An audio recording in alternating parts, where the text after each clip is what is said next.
안녕하십니까. 굿잡 하지영입니다. 2023년 2회차 깔끔하게 진행해 보도록 하겠습니다. 1번입니다. 내부 노동시장의 형성 요인 3가지는 바로 숙련의 특수성과 현장 훈련, 그리고 간습이죠. 3가지 꼭 쓰실 수 있으시고 설명은 그 내용 그대로 풀어서 쓰십니다. 어떻게? 숙련의 특수성이라는 것은 기업 내부의 내부 노동시장이니까 기업 내부의 노동력에 의해서 유일하게 소요되어지는 숙련 기술을 의미합니다. 이거 어려우면요. 기업 내부의 노동력에 의해서 전해지는 숙련 기술을 의미한다. 이렇게 작성하셔도 좋습니다. 물론 이게 되시면 앞으로 가려고만 하지 마시고 뒤로 이렇게 고요한 숙련의 특수성이란 기록되거나 문서로 전수가 불가능하여서 기업 내부의 노동력만이 유일하게 소요되어지는 것을 의미한다라고 작성하시면 더더더 좋습니다. 2번째, 현장 훈련입니다. 기업 내부의 생산 현장에서 현장 훈련이니까 똑같이 가고 이번에는 생산 현장에서 고유한 지식과 기술을 직접 전수하는 것을 의미합니다. 직접 전수한다. 도제식 교육, 도제식 훈련 전수, 현장 훈련 이렇게 생각하시면 좋겠네요. 3번째, 관습입니다. 문서화되지 않는 기업의 전통이나 문화, 규정의 체계를 의미한다라는 것. 그리고 이러한 간습이 결국에는 내부 노동시장을 더욱더 발전시킨다까지로 마무리하고 2번 넘어가도록 하겠습니다. 보디는 직업 문제를 진단할 때 심리적 원인이 드러나도록 해야 한다고 주장을 했죠. 그래야 그것을 확인하고 해결해 줄 수 있으니까. 보딘이 제시한 직업 문제의 심리적 원인 5가지는 의자 정보 선택에는 그렇죠. 확신이 결여된다. 우리는 직업 상담사지 가구를 인테리어를 잘 안내하는 사람은 아니다라는 것. 의존성은요. 직업 문제를 자신이 중요하게 생각하는 타인에게 자꾸 의존하려고 하는 것을 의미하죠. 의존 어려우면 기대려고 하는 것 이렇게 마무리해도 좋다라고 말씀드렸었고요. 정보가 부족해서 마지막 결정을 내리지 못하는 것을 우리는 정보의 부족이라고 합니다. 3번째, 자아 갈등은 진로 선택 시의 한 자와 다른 자아 간의 갈등 아니면 자신의 내부의 문제로서 이렇게 시작하셔도 좋습니다.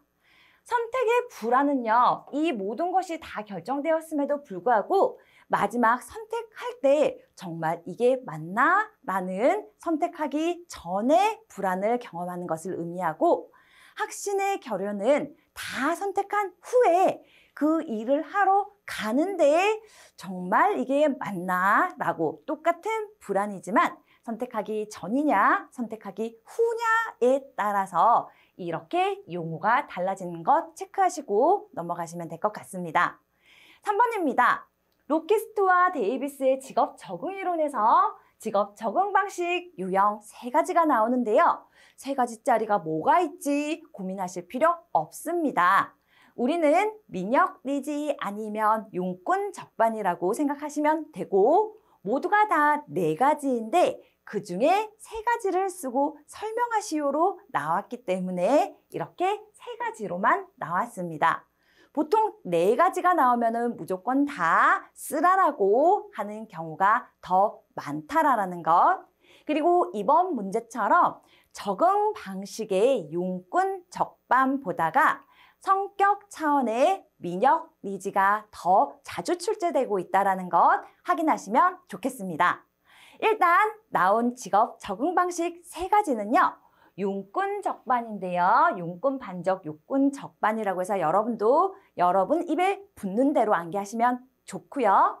융통성은요. 개인이 직업적 성격과 직업적 환경 간의 부조화를 찾는 정도입니다. 부조화를 찾는 정도가 융통성. 불편하니까 융통성을 발휘해서 나아가는 것입니다. 이 멘트 꼭 있어야 됩니다. 개인의 직업적 성격과 직업적 환경 간의 부조화를 참아내는 정도를 우리는 융통성이라고 표현하고, 두 번째, 끈기는 어떤 기간이죠. 얼마나 오랫동안 견뎌낼 수 있는 정도를 우리는 끈기가 있다라고 표현하죠. 너무너무 즐거운 일에는 끈기가 필요 없습니다. 시간 가는지 모릅니다. 힘든데 견뎌야 하니까 끈기가 필요한 것이죠. 우리 기출하시면서 이제 서서히 한계가 다가오고 있지 않나요? 이럴 때일수록 필요한 것은 바로 끈기. 시작했으니까 끝까지 가보자. 강해서 끝까지 가는 게 절대 아니라는 거 많이 들으셨죠? 끝까지 간 놈이 결국에 강한 놈이다라는 것, 여러분 끈기를 발현하셨으면 좋겠습니다. 세 번째, 반응성입니다. 개인이 작업 환경을 개인적 방식과 내 방식과 일하는 스타일과 이 역에서 요구하는 일하는 스타일과 나의 방식을 조화롭게 만들어 가려고 하는 노력입니다. 그래서 누가 노력하냐면 내가 노력하는 거예요. 무엇을 바꾸려고? 나를, 내 방식을 바꾸려고.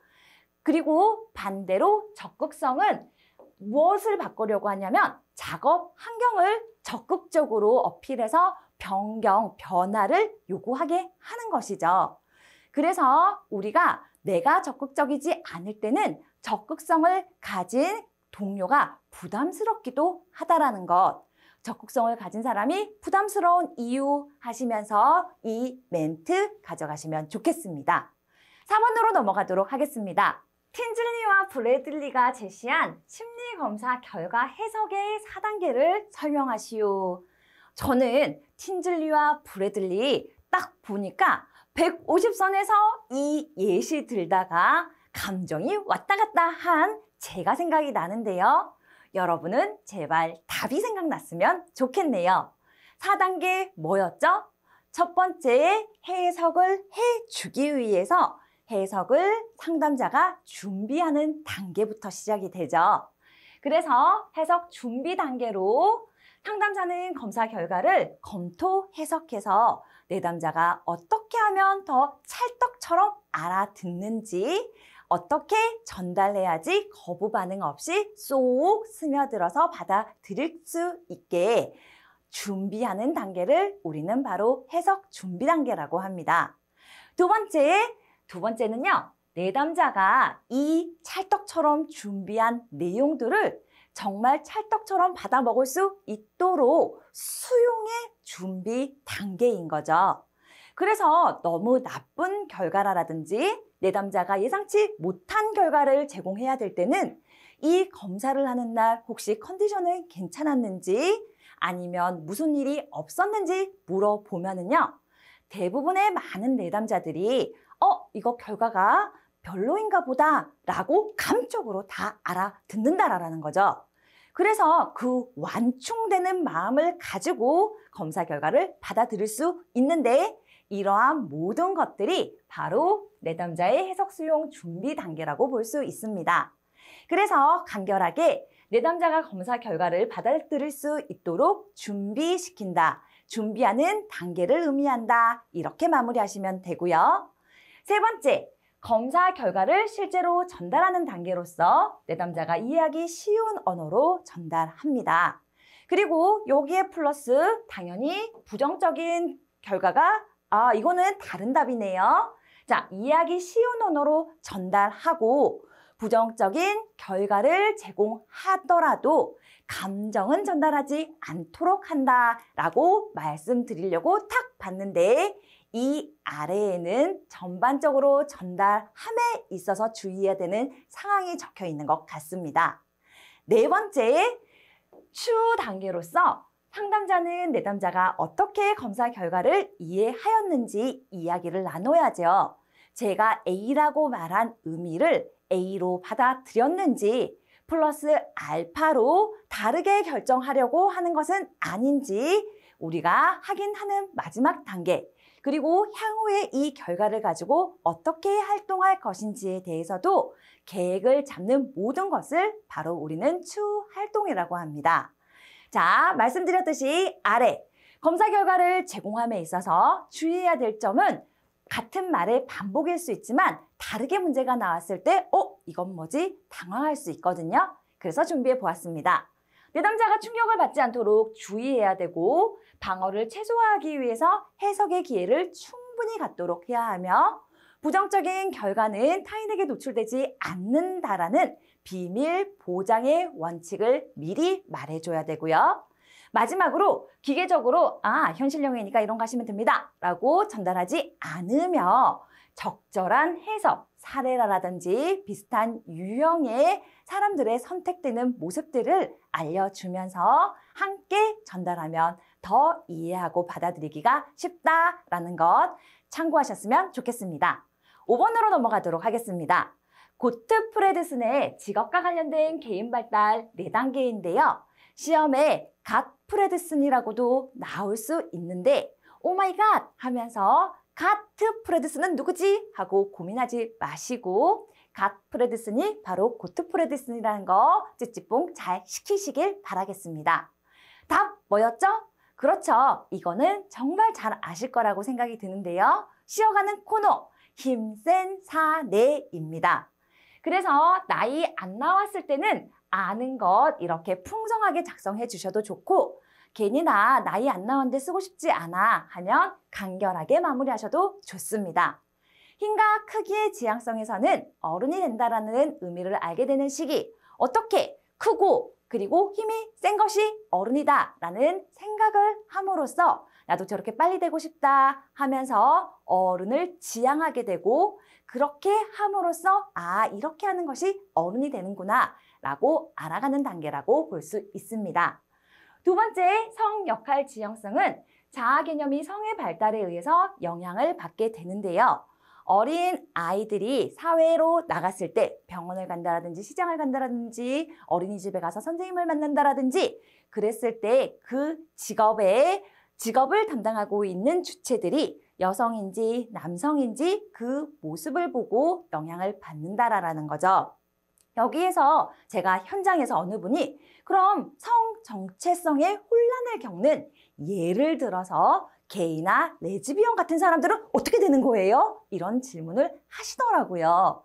자, 물론 시험과 전혀 상관이 없지만은요. 질문이 나온 것이 생각이 나서 말씀드립니다.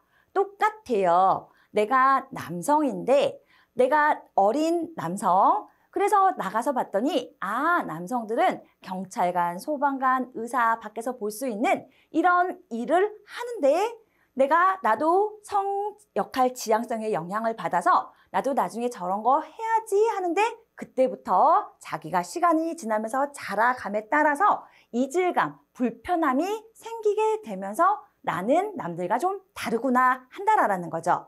그래서 그 이질감은 후에 나타나는 것이고 처음에는 성 역할의 지향성을 받기 때문에 이게 뭔가 다르구나라는 것을 후에 알게 된다는 것입니다.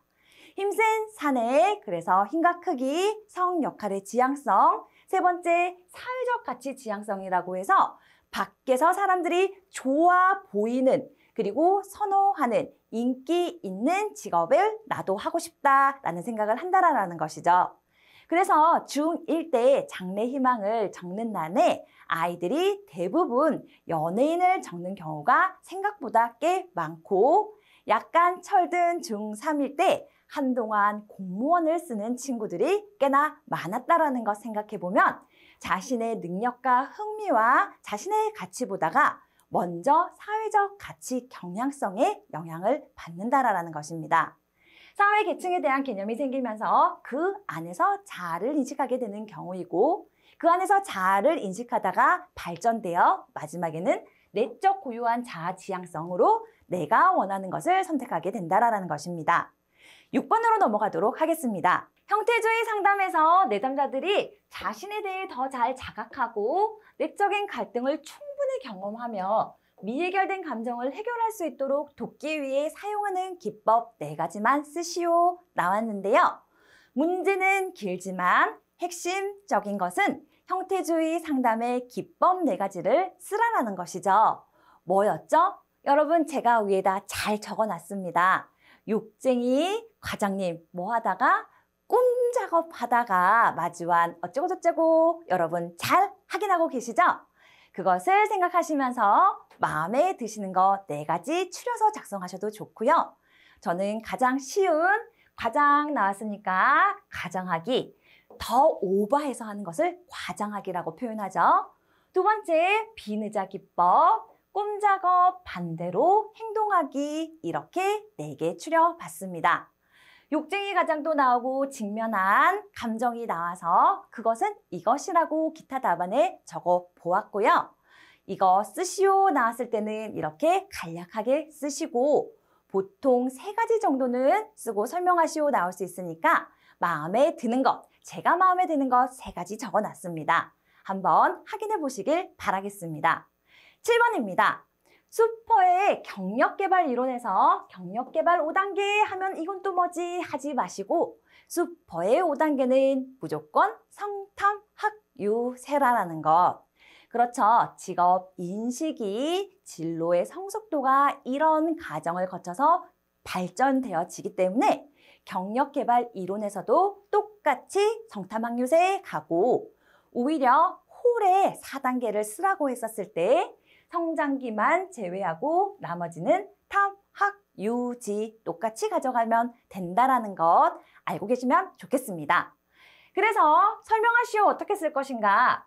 성장기 우리 알고 있습니다. 환상기와 흥미기와 능력기 해서 제가 필기해서 히읗, 히읗, 이은이다 이랬는데 만약에 쓸 말이 없으면은 환상기, 흥미기, 능력기로 이루어져 있다 이렇게 쓰셔도 되고요. 정말 됩니다. 되고요. 2번째, 이 말 자체를 그냥 풀이하는 거죠. 욕구와 환상, 욕구 생각 안 나면 환상이 지배적이나 점차 흥미와 능력을 중요시하게 된다. 이렇게 풀어서 쓰시면 됩니다. 2번째, 탐색기는 제가 지읒, 지읒, 시읒이라고 했던 거 생각나십니까? 잠정기, 전환기, 시행기 이 3가지로 이루어져 있다. 외우신 분들은 그냥 쓰셔도 좋고요. 만약에 나 그거 안 외웠는데 하시면 부담 가지지 마시고 탐색기 이제 좀 컸으니까 학교생활 여가활동, 시간제 일과 같은 활동을 통해서 이것도 어렵다 싶으시면은 학교생활 여가활동 같은 활동을 통해서 직업을 탐색하는 탐색을 시도하는 시기이다 라고 마무리하시면 좋겠습니다. 3번째, 확립, 딱 잡혔다라는 것이죠. 자신에게 적합한 분야를 발견했기 때문에 딱 잡을 수 있는 겁니다. 발견하고 종사하면서 생활의 터전을 잡으려고 한다. 확 터졌습니다. 그래서 확립기는 터전이라는 용어가 들어가면 참 좋겠다라는 것 강조하면서 4번, 유지기 봅시다. 정해진 직업에 확립해서 터전을 잡으려고 노력해서 이제 잡아요. 정해진 직업에 정착하고 자신의 위치가 확고해지면서 어떻게 이제 안정되고 비교적 만족스러운 삶을 살아가는 시기이다 라고 볼 수 있습니다. 그렇지만 인생에서 좋을 때도 잠시 유지기가 끝나고 나면 마무리 세태기가 온다라는 것인데요. 세태기에서는 직업 전선에서 은퇴하며 인생 끝나는 것 아니고 어떻게 새로운 역할과 활동을 찾게 된다라고 간단하게 여러분 확인하시고 여유가 되실 때 한 번 더 살펴보시기를 바라겠습니다. 딱 봐도 우리 이미 나이 4로 끝난다라는 거 제가 1차에서 계속 강조했었던 부분인데요. 앞에 이 내용과 나이만 적어줘도 훨씬 더 풍성해 보이고 또 나이가 엄쳐지시고 나면은 이런 어떤 한 문장의 용어들을 좀 풀이해서 쓰시는 것이기 때문에 한번 읽어보시고 이해를 돕는 과정으로 가져가셔도 좋을 것 같습니다. 8번입니다. 실업과 관련된 야호다의 박탈 이론에 따르면 일반적으로 고용 상태에 있는 것이 실직 상태에 있는 것보다 여러 가지 잠재 효과, 고용 상태에 있을 때 더 긍정적인 효과, 잠재되어 있는 좋은 효과들이 있다라는 것이죠. 야호다가 말한 이 5가지 무엇이냐면요. 야하다, 시사공사라고 해서 여러분 위에 멘트 확인하실 수 있으실 것입니다. 야호다 나오면은요. 아, 야하다 시사공사 활동. 시사공사 활동이 야하면 안 되니까 야하다 시사공사 활동 해서 이렇게 매칭시키시면 좋을 것 같습니다. 시간의 구조와 사회적인 접촉, 공동의 목표, 사회적 안정성과 지위, 활동성 해서 5가지의 잠재 효과. 회사를 다니면은 시간의 구조화를 시킬 수 있고 사회적인 활동을 할 수 있으며 3번째, 공동의 목표를 함께 이룸으로써 자신의 가치를 느낄 수 있게 되고요. 그리고 사회적 안정감과 지위를 얻을 수 있으며 활동, 실제적으로 육체적인 활동을 하게 된다라는 것입니다. 제가 이렇게 이야기를 하다 보니까요. 야호다가 강조한 직업을 선택할 때 중요시 여겨야 되는 가치, 이런 잠재 효과, 특히 어떤 잠재 효과를 중요시 여겨야 된다라고 강조한 부분이 생각이 나는데요. 여러분, 20대, 30대 초반까지는 무엇을 중요시 여기면서 직업을 선택해야 될까요? 제가 또 많은 현장에서 이걸 질문해 보면요. 사람들은 20대, 30대일수록 어떤 자기가 좋아하는 일, 오랫동안 할 수 있는 일, 아니면은 능력이 받쳐주는 일, 이렇게 대답하는데요. 야하다 시사공사 활동을 주장한 야호다는요. 20대, 30대 초반까지는 돈을 10원이라도 더 주는 곳에 가서 일하는 것이 맞다라고 말했습니다. 왜냐하면은요. 이 얘기 갑자기 또 한 2, 3분 할 테니까 패스하실 분들은 빨리 앞으로 넘어가시기를 바라겠습니다. 왜냐면은요. 20대 때는 5만 원, 10만 원이 50대 때의 5만 원, 10만 원과 다른 가치를 발현했기 때문이라고 합니다. 여러분 혹시 대학생을 예시로 한번 이야기를 들어보면요. 30만 원 받는 용돈 30만 원 받는 대학생 친구와 용돈 50만 원 받는 대학생의 친구는요. 라이프 스타일이 다릅니다. 30만 원 받는 친구는 그냥 극단적인 양극단의 예입니다. 하루에 10,000원에서 점심 사 먹고 요즘 10,000원이면 점심 사 먹으면 끝일 수도 있어서 위험하지만 점심 사 먹고 차비 쓰면 끝이에요. 50만 원 받는 친구는요. 점심 사 먹고 차비 쓰고 얼마? 그렇죠. 약간의 일주일에 5만 원씩의 여윳돈이 있다라는 거죠. 평일은 똑같을 수 있으나 주말에 이 5만 원으로 여가 활동을 즐길 수 있게 된다라는 거죠. 5만 원어치. 그리고 이 여가 활동을 모아서 조금 더 다른 활동을 경험해 볼 수도 있고 또 이것을 바탕으로 자기 개발을 할 수 있는 여러 가지 기회가 주어지겠지만 30만 원 받는 친구가 예를 들어서 데이트를 하기 위해서 아니면 영어학원에 등록하기 위해서는 나머지 여분의 그 돈을 벌기 위해서 아르바이트 하기 위해서 자신의 시간을 그렇죠. 돈으로 바꿔야 된다는 것이죠. 그래서 별것 아닌 것 같은 이 5만 원, 10만 원이 가장 크게 누구에게 작용하느냐면 바로 20대, 30대 초반의 친구들에게 작용된다라는 것입니다. 그럼 또 말 나온 김에 30대 때는 30대 후반에도 5만 원, 10만 원의 회사의 선택을 바꿔야 될까요? 그렇지 않대요. 그때는 능력에 따라서 바꾸기를 야호다가 강조했고 40대가 지나가고 40대의 중반이 됐을 때는 이제 좋아하는 일을 중심으로 선택하는 것이 오히려 맞다라고 보고요. 60대가 가까워지면 할 수 있는 일 시켜주는 일이면 무조건 하는 것이 맞다라고 야호다가 이미 옛날부터 강조했다라는 것이죠. 그래서 우리 70대 할머니, 할아버지, 요즘 70대를 할머니, 할아버지라고 해도 되는지 모르겠지만 이런 어르신들이요.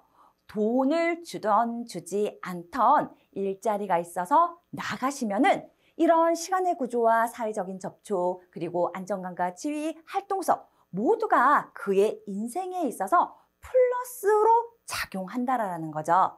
그래서 정신적인 건강을 일하지 않는 사람에 비해서 훨씬 더 깊고 높게 가져갈 수 있고 실제로의 신체적 활동으로 몸의 노화 속도도 늦춰진다고 합니다. 여하튼 여러분이 어느 시대의 세대에 있는지 모르지만 일하고 있다라는 것, 일하려고 준비한다라는 것, 그리고 지금 이 준비의 시간을 하루에 2~3시간씩 어떤 시간의 구조화를 통해서 투자하고 있다라는 그 자체가 건강하고 또 이것이 밑바탕이 되어서 여러분이 다음에 하시는 일의 자양분이 되실 거라고 저는 믿어 의심치 않습니다. 지금 뭐 하고 있죠? 네, 응원했던 거 맞습니다. 여러분 언제나 제가 화이팅 보내고요. 8번, 중요한 건 응원 후에 아무것도 없으면 안 되고 야호다, 야하다, 시사, 공사, 활동 꼭 챙겨가시길 바라겠습니다. 갑자기 목이 메이네요. 여러분 잘하실 수 있으십니다. 9번입니다. 기혼 여성의 경제활동 참가율을 낮게 하는 요인 6개입니다. 이것은 높게 하는 6개도 나오고 낮게 하는 6개도 나오니까 서로 반대로 쓰면 된다. 이 뒤에 감소 증가만 반대로 쓰면 되는데 이해하시면 헷갈리지 않으니까 여러분이 잘 챙기시기를 바라겠습니다. 한번 보시면은요.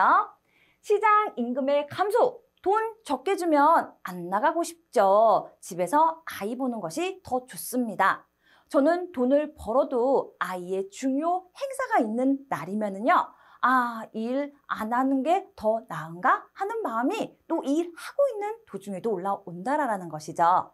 시장 임금의 감소, 돈까지 적게 주면은 안 하고 싶은 마음이 저절로 올라오고 남편이 많이 벌어오면은 그렇죠. 그걸로 또 여유를 즐기고 싶은 마음이 들 테니까 안 하고 싶고 세 번째, 자녀 수가 많으면은 그렇죠. 여기에서 아이를 3명, 4명 키우는 것이 오히려 일하면서 얻게 되는 기회비용, 그러니까 많이 포기해야 되는 것들보다가 일을 안 하고 아이 보는 것에 기회비용이 더 높아질 수 있다라는 것이죠.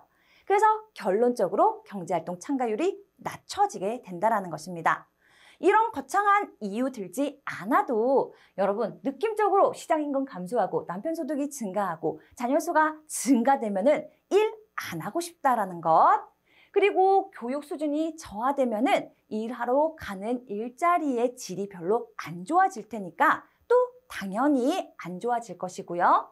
보육 시설이 부족해서 아이를 맡길 데가 없다라면은 어쩔 수 없이 아이를 또 봐야만 하는 선택 때문에 경제활동 참가율이 낮아질 수밖에 없습니다.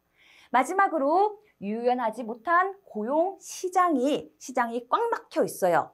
그래서 진입하기가 어려울 때일수록 또 기혼 여성의 경제활동 참가율은 낮아질 수밖에 없습니다. 정리하셔서 가져가시고 이 아래 읽어보시면은 증가하는 이유니까 여러분이 한번 체크해 놓으시기를 바라겠습니다. 10번입니다. 구성타당도 2가지를 쓰라고 나와 있는데요. 구성타당도는 수렴타당도와 변별타당도가 있습니다.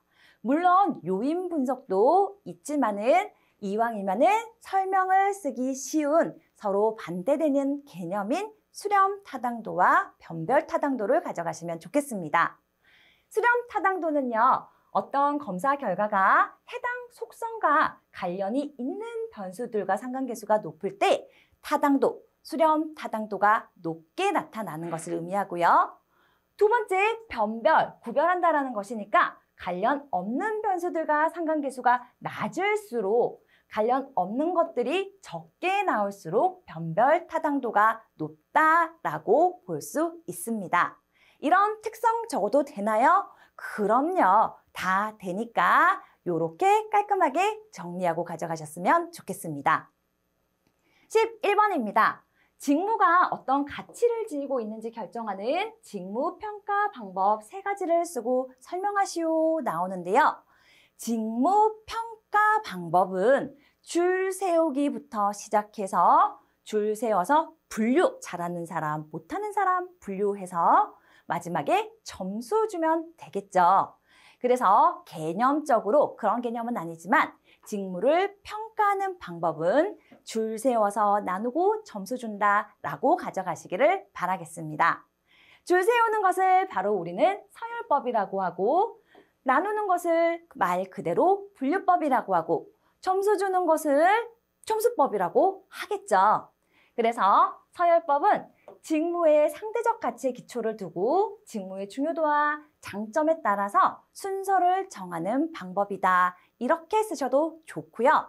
앞에 거 날리시고 각 직무의 중요도와 강점에 따라서 순서를 정하는 방법이다. 라고 마무리하셔도 됩니다.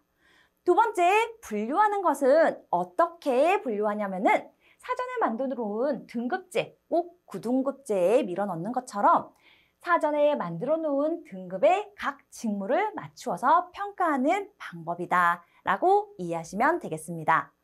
세 번째, 점수는요. 여러 가지 요소들을 뽑아서 또 중요도에 따라서 이번에는 이 말이 들어가야죠. 점수를 산정해서 각 요인마다 점수를 넣었으니 마지막에는 총점을 구해서 직무를 평가하는 방법이다 라고 쓰시면 됩니다. 이것을 보니까요. 이 뒤에 다 평가하는 방법, 직무를 평가하는 방법이다. 순서를 정하여 직무를 평가하는 방법이다. 이렇게 통일하시는 것도 추천해 드립니다. 12번 가도록 하겠습니다. 홀랜드의 인성이론에서 제안한 성격이론 6가지 유형을 설명하시오. 오, 정말 2023년 2회차는요. 기출들의 완성, 세 문제가 없고 익숙한 문제들의 연속이네요. 바로 현탐의 사진관이죠. 그래서 현실형에서는 기계 도구의 체계적인 조작 활동을 좋아하나 사회적 기술은 부족하다. 대표 직업으로는 기술자, 트럭 운전사 등이 있다. 이렇게 정리하시면 좋겠고 매번 현실력만 하고 제가 나머지는 정리하세요 한 아쉬움이 남아서 오늘은 탐구형과 예술형까지 서비스 차원에서 한번 함께 보도록 하겠습니다. 탐구형은요, 분석적이고 조직적이며 정확한 반면에 리더십이 부족하죠. 나 이거 이렇게 용어 연속적으로 잘 못 써요 하시면은요, 분석적이고 조직적이라서 아니면 분석적이고 탐구하는 것을 즐겨하여 이렇게 쓰셔도 됩니다. 그리고 반대되는 리더십이 부족하다 진취형의 반대 유형이니까 리더십이 부족하다 약점 하나 써주시고요. 연구하고 탐구하는 거 좋아하니까 의사, 과학자 등이 있다라고 써주시면 좋겠습니다. 세 번째, 예술형은요. 표현이 풍부하고 독창적이나 규범적 기술, 뭔가의 틀에 맞추어서 생활하는 것은 좀 부족하다라는 것이죠. 대표적인 직업으로는 예술가나 작가 등이 있다라고 마무리하시면 될 것 같습니다. 여러분, 눈으로만 보지 마시고 이렇게 쉬운 문제일수록 한 번은 꼭 정리해 보시기를 바라겠습니다. 13번 가도록 하겠습니다. 한국직업사전의 부가직업 정보 중 육체활동의 구분 5가지를 쓰시오네요. 육체활동에서 나왔는데요. 바로 육체활동은 어떤 것이 있죠? 자, 먼저 봐야지 활동합니다. 회사에서 이게 한국직업사전이니까 어떤 직업에 대해서 부가적인 정보, 그 직업의 육체활동에 대한 부가적인 정보이기 때문에요. 회사에서 일할 때 하는 활동들을 생각하시면 됩니다. 하지영 교수님, 누가 부르면은 봐야 돼요. 그리고 가서 일을 시작합니다. 시각, 부른 거 들었죠? 청각입니다. 그리고 나를 부르는지 어떤 일을 지금 요구하시는지 이해하려면은 뭐가 있어야 돼요? 언어력이 있어야 되고요. 또 이것에서 가장 많이 사용하는 것이 일할 때 가장 많이 사용하는 것이 손 사용이고 웅크림 잘 기억나지 않으면은 균형 감각을 가져가시면 좋겠습니다.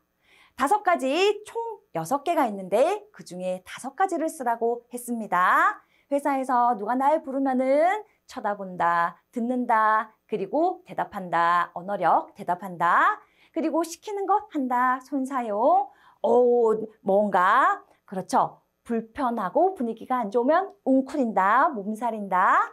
그리고 마지막에 다시 재빨리 균형 감각 차려서 자기 할 일 한다 라고 마무리하시면 좋겠습니다. 이렇게 육체 활동도 종종 나오지만 더 잘 나오는 것은요. 바로 작업 환경이 더 잘 나옵니다. 작업 환경 6가지인데 제가 떡공장 하면서 떡공장을 하진 않고 떡공장 예시를 들면서 여러분한테 강조드렸던 것 뭐였죠? 떡공장은 추워요. 저온. 그리고 떡은 따뜻해야 맛있습니다. 고온. 그리고 떡이 어떻게 해야지 촉촉하죠?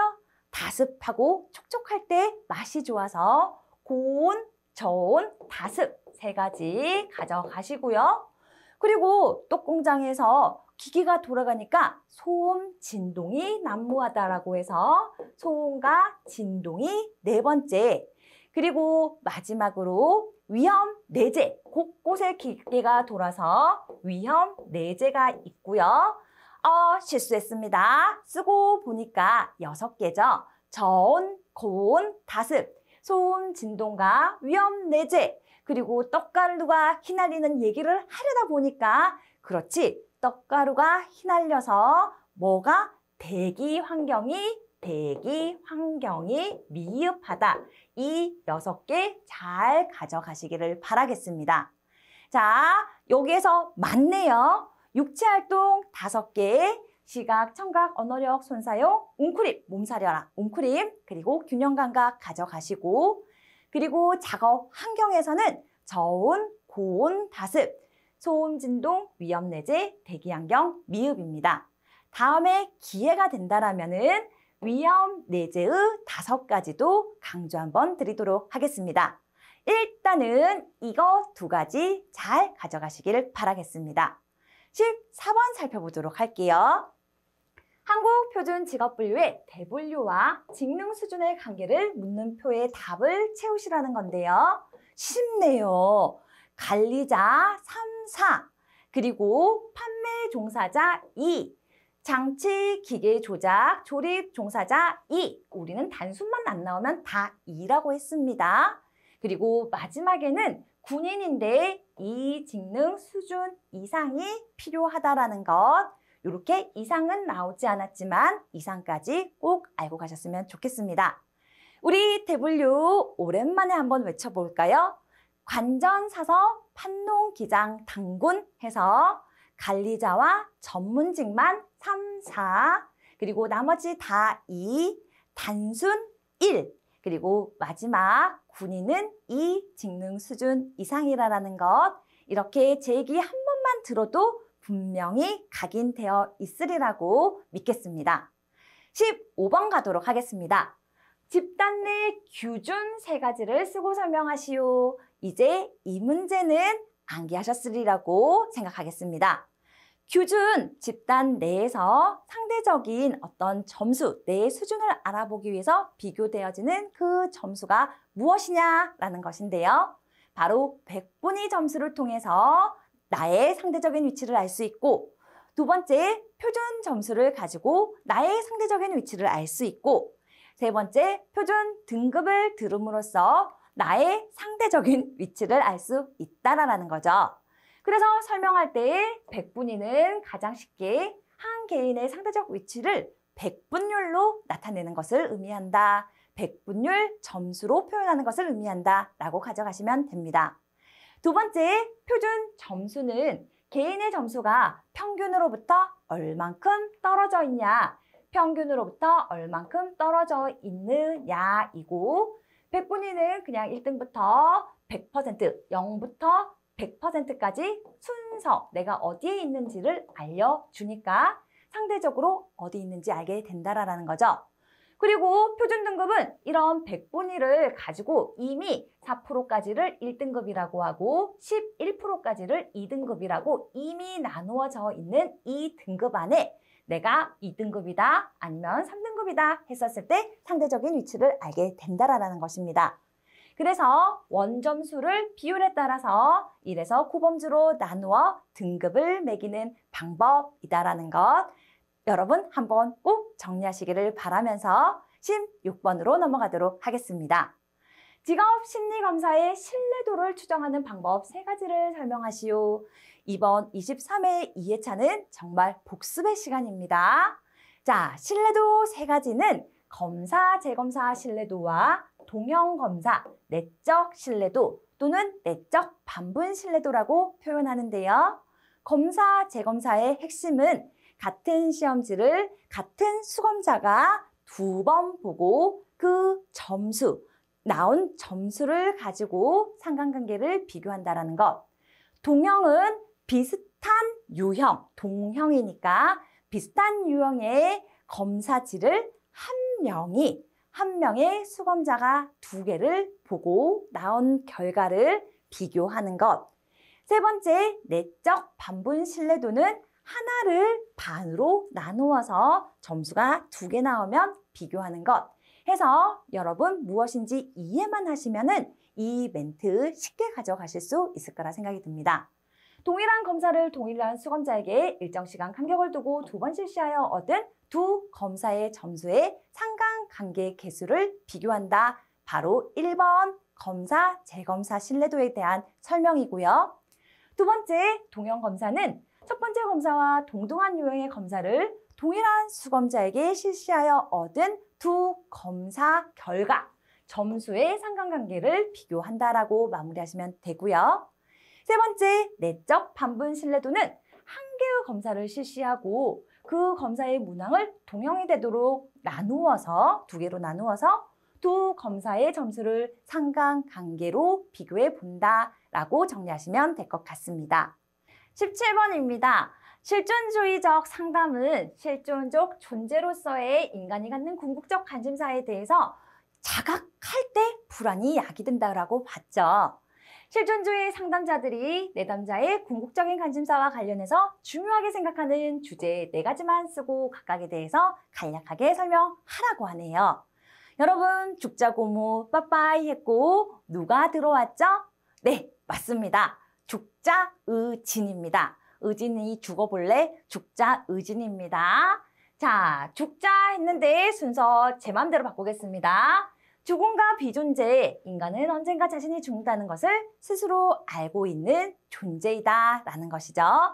그리고 두 번째, 자유와 책임에서 자신의 삶을 선택할 자유와 책임이 있다라는 것과 이런 것을 미래의 삶을 개척할 자유가 있으며 그에 따른 책임도 스스로 질 수 있다, 져야만 한다라고 쓰시면 됩니다.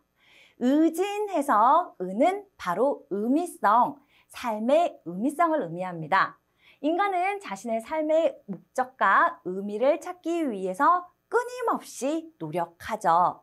그래서 이 의미가 재생산됐을 때도 혼란을 겪기도 하고 지금 맞았는데 나중에 틀리면은 나중에 생각할 때 틀리다라는 것이 그때의 의미가 이런 의미가 아니었는데 하면서 또 혼란을 겪기도 한다라는 것이죠.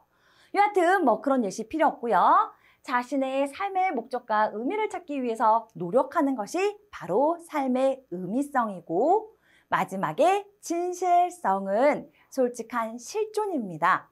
그래서 인간은 자신의 실존을 획득하기 위해서 노력한다. 그리고 진실하게 자신을 위해서 살아가는 것, 노력한다라는 것도 함께 가져가셨으면 좋겠습니다.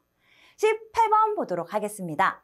산업분류 결정 방법 중 생산 단위의 활동 형태에서 주된 활동 하면 생각나는 거 한 개 있을 거고 보조활동에 대해서 보조활동은 처음 나온 것 같네요. 보조활동에 대해서 각각 설명하시오입니다. 주된 활동은요, 우리 알고 있습니다. 생산된 재화 또는 제공된 서비스 중에서 부가가치액이 가장 큰 활동이라는 것을 의미하고요. 이런 주된 활동을 도와주는 것이 바로 보조적 산업활동인데 이 주된 활동을 보조하기 위해서는 말씀드렸듯이 회계, 창고, 운송, 구매 등이 있다라는 것을 꼭 4개 중에 한두 개라도 꼭 가져가시라고 강조드립니다.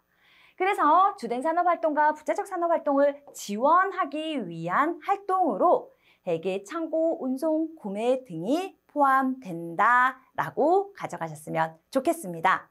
이번 시간 복습하는 시간 같았는데 여러분 반복이 계속될 때 안정감이 좀 느껴지시나요? 안정감이 느껴지실 때까지 반복 학습하시기를 권장합니다. 수고 많으셨습니다.